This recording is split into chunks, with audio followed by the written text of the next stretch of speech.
Acts of terror can be carried out in a whole variety of ways, but they can be boiled down to two distinct types.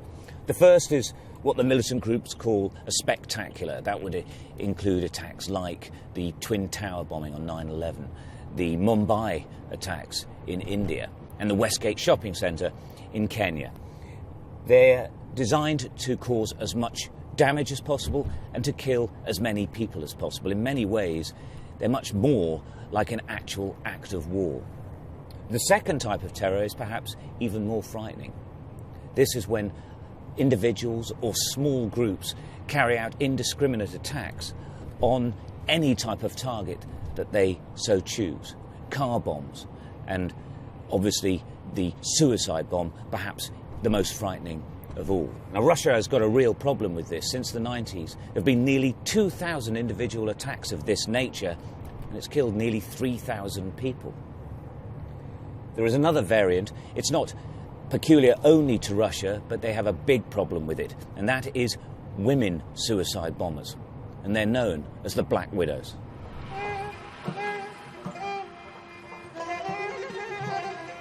The terror attacks are almost always linked to Islamic groups in Chechnya and Dagestan.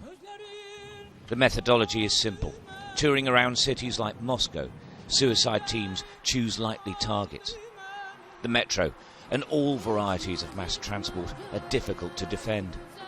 So too tourist spots and even rock concerts.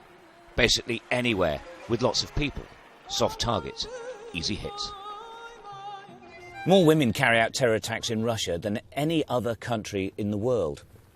Here at the Dubrovka Theatre in 2002, 850 people were taken hostage. The terror group was made up of 41 people. 19 of them were women. The terror group was eventually killed along with 118 other theatre goers. What Al-Qaeda and other terror groups around the world have realised is that women are a very useful weapon because they can get nearer to the target than men. Certainly, they can get nearer before they're checked. And the other reason that they want to use them is for propaganda. When a woman carries out a suicide bombing attack, people are genuinely shocked. And the question is, why would a woman go and do this? They then start looking at the causes behind why she's carried out that attack. And that is the winning of the propaganda game. That is when the terrorists are on top.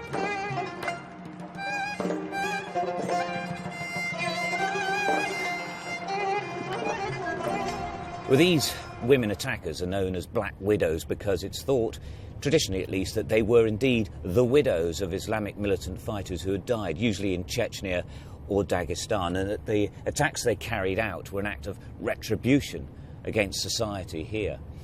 The fact is that nowadays, most are actually recruited and indoctrinated, often in camps in Dagestan. And they don't operate alone. When they come on a mission, a suicide mission more often than not, they come with 2 or 3 mentors. They make sure that they stay in the zone so that they carry out an attack, and they make sure that they go to the target that they have chosen. And more often than not, it's one of those mentors who will press the trigger that explodes the bomb.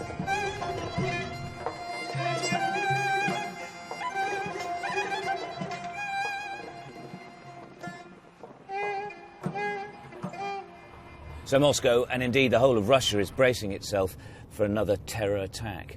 Some analysts here say that it is inevitable, but I'm not so sure.